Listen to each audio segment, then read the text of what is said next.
தூத்துக்குடி மாவட்டம் திருச்செந்தூர் தாலுகா ஸ்ரீ அருணகிரி தையனார் கோயில் மேலப்புதுக்குடி சாஸ்தா கோயில்.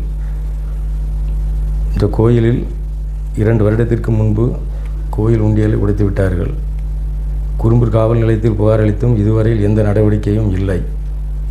சரி, இவங்க தான் நடவடிக்கை எடுக்கலைன்னு சொல்லி டிஎஸ்பி அலுவலகத்துக்கு சென்று அங்கேயும் புகார் அளித்தோம். அங்கேயும் அவர்கள் எந்த நடவடிக்கையும் எடுக்கவில்லை. இவ்வளோ அநியாயம் நடக்குது. இந்த கோயிலில் வந்து எந்த அதிகாரிகளும் நடவடிக்கை எடுக்கவே இல்லை. வனத்துறைக்கு கோயில் இருக்கும் இடம் 1.5 சென்ட் இடம் அரசு புறம்போக்குக்கு சொந்தமான இடம். மற்ற இடங்கள் பூரா வனத்துறைக்கு சொந்தமான இடம். அதேபோல் ஒரு 50 அடி தள்ளி சுமார் ஒரு 10 ஏக்கர் இடம் இருக்கும். அந்த இடத்துல எந்த மரங்கள் எதுவுமே கிடையாது. எல்லாம் வெட்டி சமமாக்கிட்டாங்க. அது வந்து திருவிழாவுக்கு வரும் பக்தர்கள் உட்கார்ந்து திருவிழா பார்ப்பதற்காக நிகழ்ச்சிகள் நடத்துவார்கள். அதற்காக மரங்கள் அனைத்தும் வெட்டப்பட்டது. ஒரு புல்லு கூட கிடையாது அந்த இடத்துல இப்போ வரைக்கும். அதன் ஆதாரத்தோடு மேலே உள்ள வீடியோவை பாருங்கள்.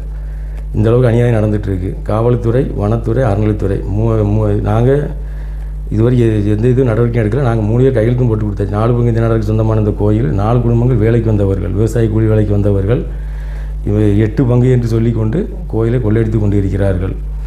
நிர்வாகிகள் அனைவரும் அவரவர் மகளுக்கு சுமார் 60 பவுன் 100 பவுன் நகைகளை போட்டுக்கொண்டு கோயிலில் வசூல் செய்து அவங்க பிள்ளைகளுக்கு பூரா நகையை போட்டு கட்டி கொடுத்துருக்காங்க. நாங்களும் 10 வருடமாக போராடி கொண்டு இருக்கிறோம். இதுவரை எங்களால் வெற்றி பெற இயலவில்லை. ஊர்க்காரர்கள் அனைவரும் ஒன்று சேர்ந்து இந்த மாதிரி பண்ணி கொண்டு இருக்கிறார்கள். எனது அப்பாவும் நிர்வாகியாக இருந்தார். இருக்கும்பொழுது உண்டியல் உடைக்கப்பட்டது. அதில் 2 சாவி எங்களிடம் உள்ளது. இன்றும் எங்களிடம் தான் இருக்கிறது. இதுவரைக்கும் காவல்துறை நடவடிக்கை எடுக்கல, அறநிலைத்துறை நடவடிக்கை, வனத்துறை நடவடிக்கை எடுக்கவில்லை. இதனால் தமிழக முதலமைச்சர் அவர்கள் உடனடியாக நடவடிக்கை எடுக்க வேண்டும். எங்களது குறிக்கோள் வந்து கோயில் வந்து அறநிலைத்துறைக்கு செல்ல வேண்டும். எங்களுக்கு மட்டும் நாங்கள் சொல்லி கேட்கல. அது எங்கள் கோயில், எங்கள் 4 பங்கு தினருக்கு சொந்தமான கோயில்.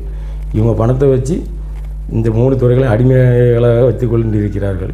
தயவுசெய்து தமிழக முதலமைச்சர் அவர்கள் உடனடியாக நடவடிக்கை எடுக்க வேண்டும்.